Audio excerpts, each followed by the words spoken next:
Welcome to today's online message from Long Eaton Oasis Christian Centre. We are a church at the heart of the community with a heart for the community. And we're so glad that you've joined us. We hope that you'll be inspired and encouraged today. Please don't hesitate to contact us. If you want to find out more, you can visit our website www.longeatonoasis.co.uk or you can direct message us.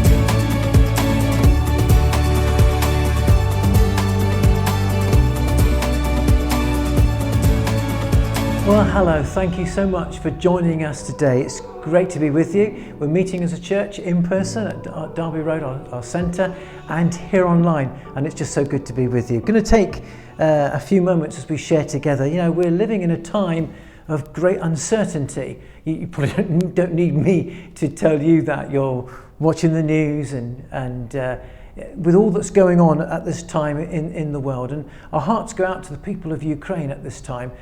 With this a terrible war that is going on, not one of their making, and men, women and children are suffering right at this time, and we're concerned and troubled by that. You know, we've been through 2 years of a pandemic, and then now there's this war, and it probably adds to the sense of trouble that people feel. It's in the news all the time, and the sense of worry, the sense of anxiety, the uncertainty about life itself. It's really coming to the fore in these years.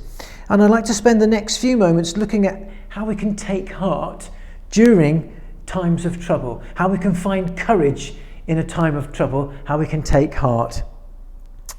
And I'm going to read a few verses and something that Jesus shares, and this is going to be really the key of where we're going to go in the next few moments. And so I pray over the next few moments of our time together, you will be encouraged to take courage, and that you'll be able to put your trust and heart in the hands of God. Jesus said this in John chapter 16, verses 33. He said, and I'm reading from the New International Version, he said, I have told you these things so that in me you may have peace. In this world you will have trouble, but take heart. I have overcome the world. Jesus says, that's Jesus, has overcome the world. There are 4 things that we're just going to look at in the next few moments that we have together. And the first thing that we see in those few verses is, he says there, is peace. We can find peace, even in a time of trouble. And he says this, he says, in me you may have peace. In me you may have peace. Yeah, the backdrop to this account is that Jesus has been sharing in chapters 14, 15 and now 16 that he'll be going away. He will be going to be with the Father. The disciples will be scattered. They will be taken by the authorities. But he would send the Holy Spirit to be with them and in them, that they weren't to worry. And so this is the backdrop. And so this is why Jesus says, I have told you these things so that in me. And that's the sort of background to now him sharing, now you may have peace because you take all these things together. So he's been spending a bit of time. It's not just in this one verse, but this is the culmination. This verse is the culmination of him encouraging his disciples, even in troubling times. And so the first thing is this: we may know peace. We may have peace in the midst of trouble. In me, you may have peace, says Jesus. You know, peace is found in him. It's very important there. He says, in me, that's in him. Peace is found in the person of Jesus himself, not in us. Of course, we can find a sense of peace. I get that. I understand that. But ultimately, not even in others. You know, great thinkers, great experts, human beings are incredibly resourceful, but not even in others. Of course, people can help us, but ultimately, this is what we're getting at. Not in things, not in my position, not in the things of this age in this world. There's great technology. We have great ability. But we're being shaken with knowing that maybe there's things that we just don't have. And Jesus said, there's things that you don't have. It's going to be found in me.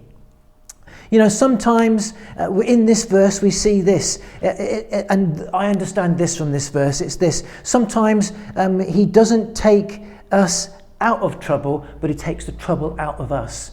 And so even in the midst of trouble, we may find peace, because the trouble comes off of our lives, out of our hearts, as it were, and we find an inner strength within, even though we're in the midst of trouble. And you can hear, in the terror of what's happening in Ukraine. Ukraine is a country of great faith, that a lot of people finding their faith is giving them their faith in God, is giving them the faith to stand. And this is what I'm getting at. And sometimes, we come through trouble, but he doesn't take us out of the trouble, but he takes the trouble out of our hearts. And that's because we will sometimes go through the trouble.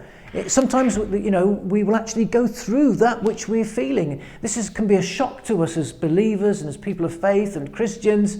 But there will come moments when trouble comes our way and we'll go in it and through it.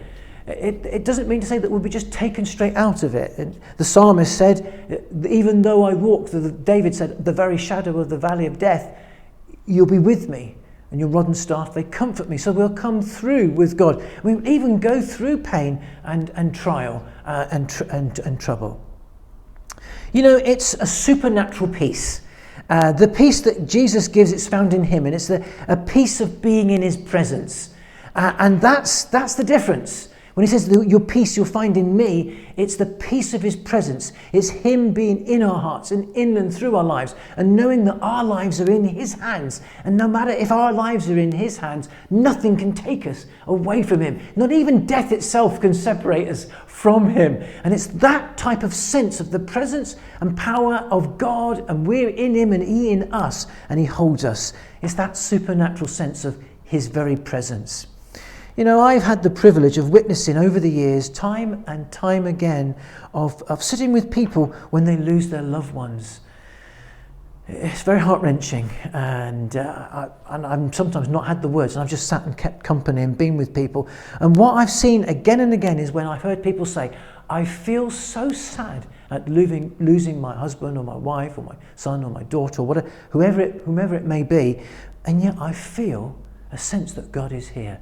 I feel a sense of peace. It's in the midst of the darkest moments, because it's the peace of his presence. Jesus said, my peace I leave with you. My peace I give to you. I do not give you as the world gives. Do not let your hearts be troubled, and do not be afraid. That's John 14 verse 27. He gives us a peace of himself. The very peace of all of him gives us peace. His very presence. And it's not as the world gives. Paul picks up on this, writing to a letter to the Philippian Christians. He says, and the peace of God, which transcends all understanding, will guard your hearts and your minds in Christ Jesus. It's something that's can't fathom it, can't logic it and get through it and reason it, but it's a supernatural peace that will guard, it's this very presence that will guard our hearts and minds. The second part of that we see, so there's peace will be found in him, and then he goes on to say, you will experience, trouble and tribulation. Christians are not promised a trouble-free life. We're not promised a trouble-free life. He says there, in this world you will have trouble. One translation says you will have tribulation. Even more stark words, the translation there says.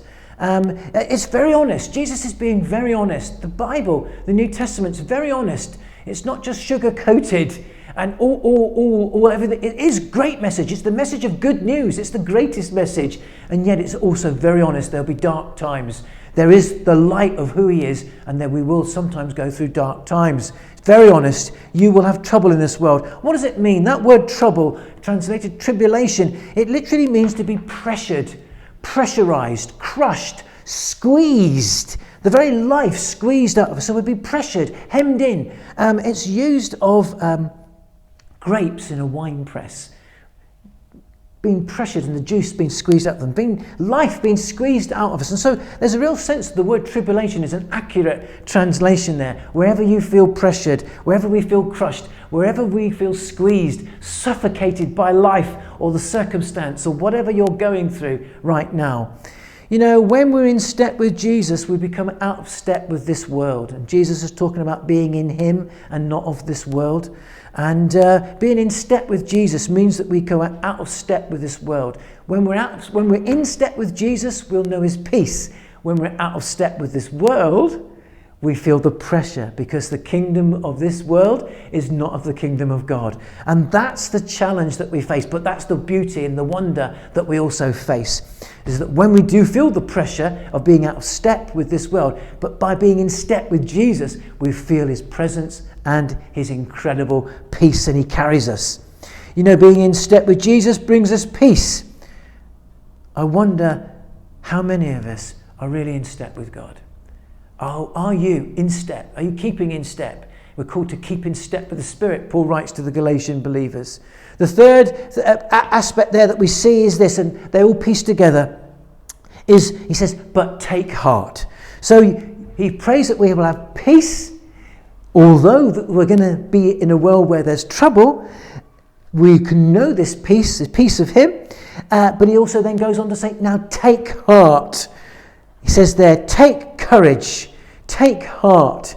You know, in this world you will have trouble, but take heart. I have overcome this world. And so we're to take heart, the third aspect there. The word to take heart literally means this: to take courage, to be encouraged. In other words, Jesus says, I want to put courage in you. To encourage, to be encouraged, is to have courage input. Courage in. And so what Jesus is saying there is when you receive the peace of who I am, my presence, when you're in me and I am in you, even though you go through pressing and suffocating of this world and the circumstance of life might come your way, you can have courage in your life and in your heart. And this is what he's saying here in this incredible, wonderful final verse of his discourse. The idea there is, another translation says, be of good cheer, confident, certain. And so there's an idea there, when it says there, take heart, it means to have courage, confident, certainty that brings about a sense of peace and a sense of inner joy.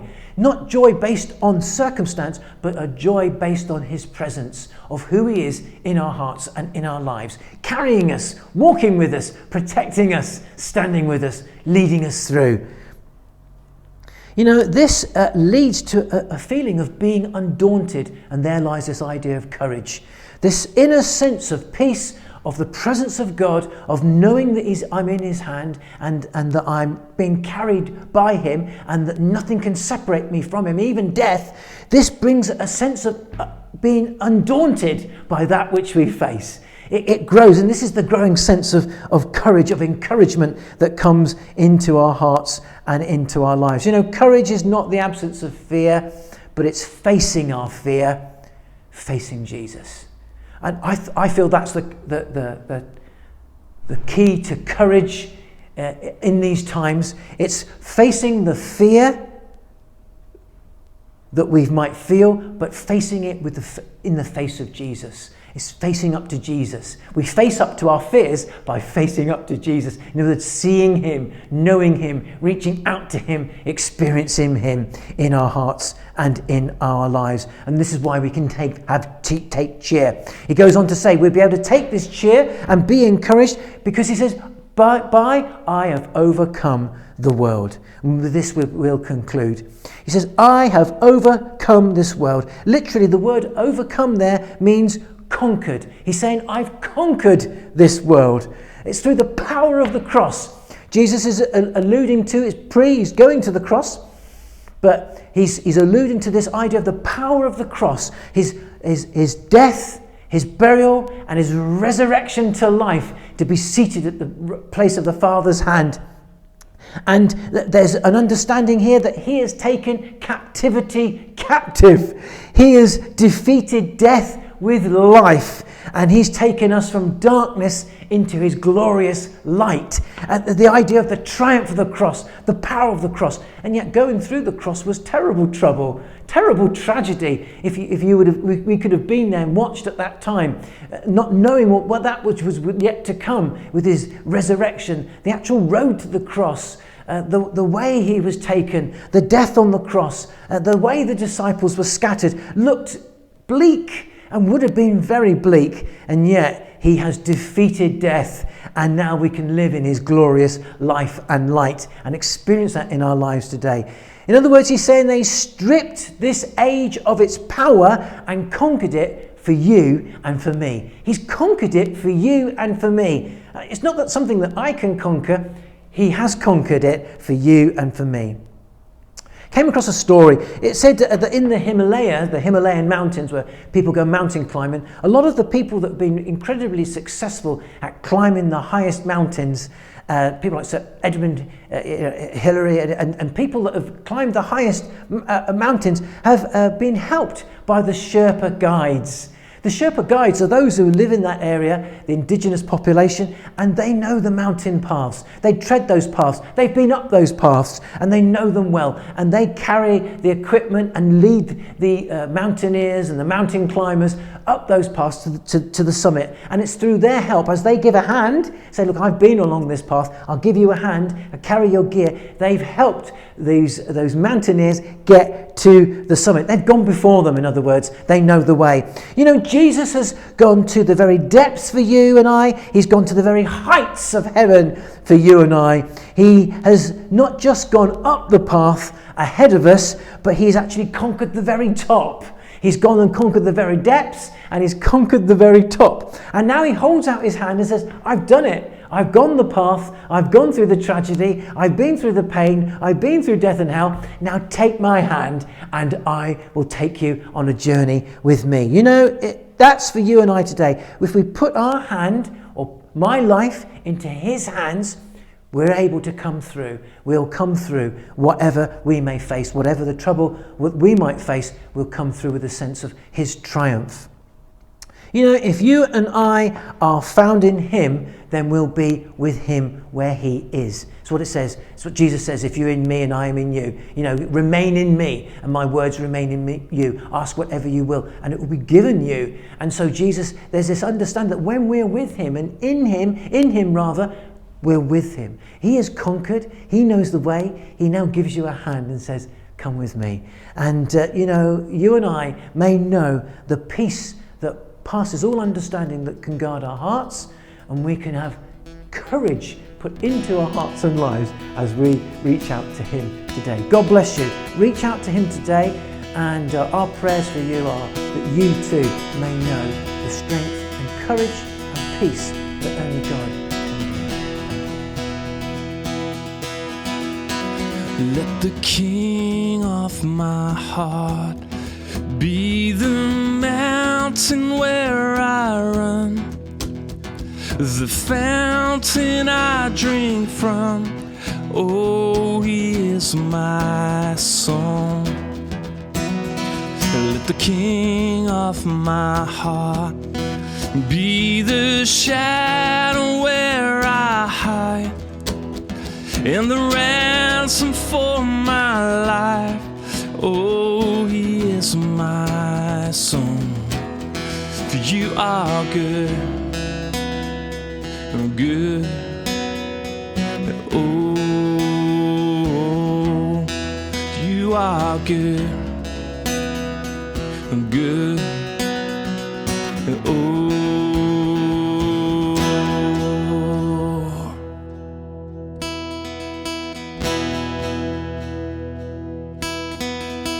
let the King of my heart be the wind inside my sails, the anchor in the waves. Oh, he is my song. Let the King of my heart be the fire inside my veins, and the echo of my days. Oh, he is my song. 'Cause you are good, good. Oh, you are good, good. Oh, yes, you are good, good. Oh,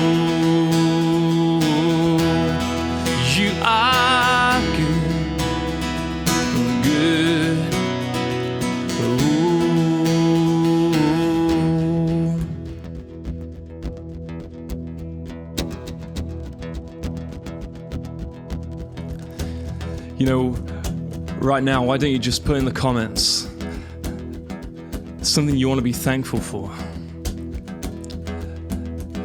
Let this Facebook Live page just be full of God's praise. On this day of Thanksgiving, just giving God thanks and praise from thankful and grateful hearts. All that He has given, all that He has provided, the things that He has restored.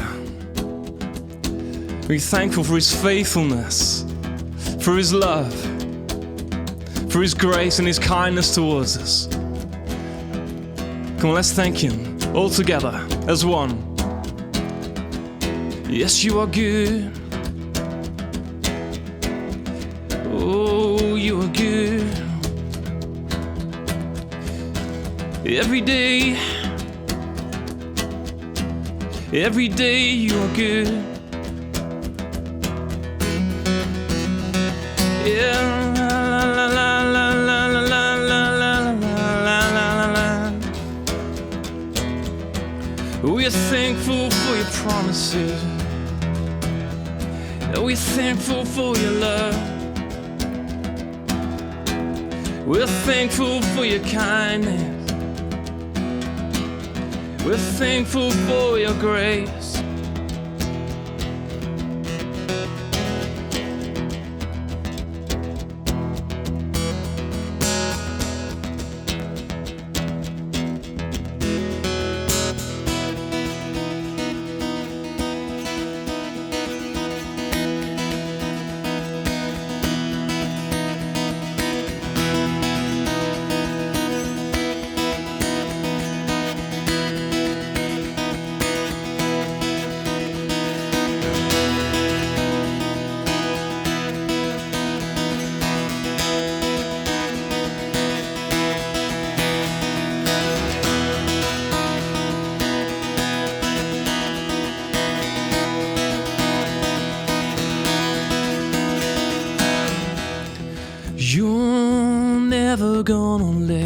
You're never gonna let me down.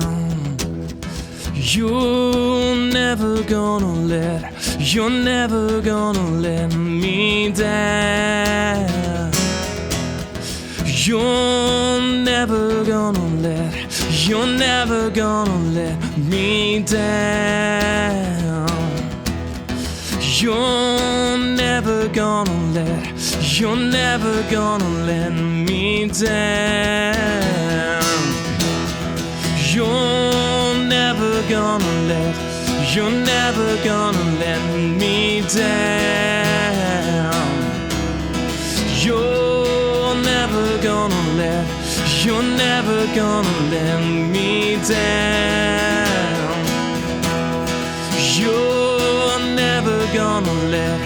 You're never gonna let me down.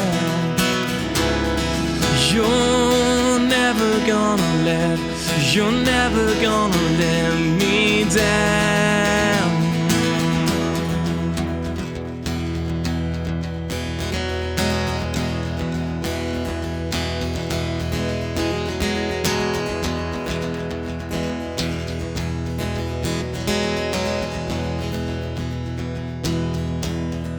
You are good, good. Oh, you are good, good. Oh, yes, you are good, good. Oh, you are good. Good. Yes, you are good.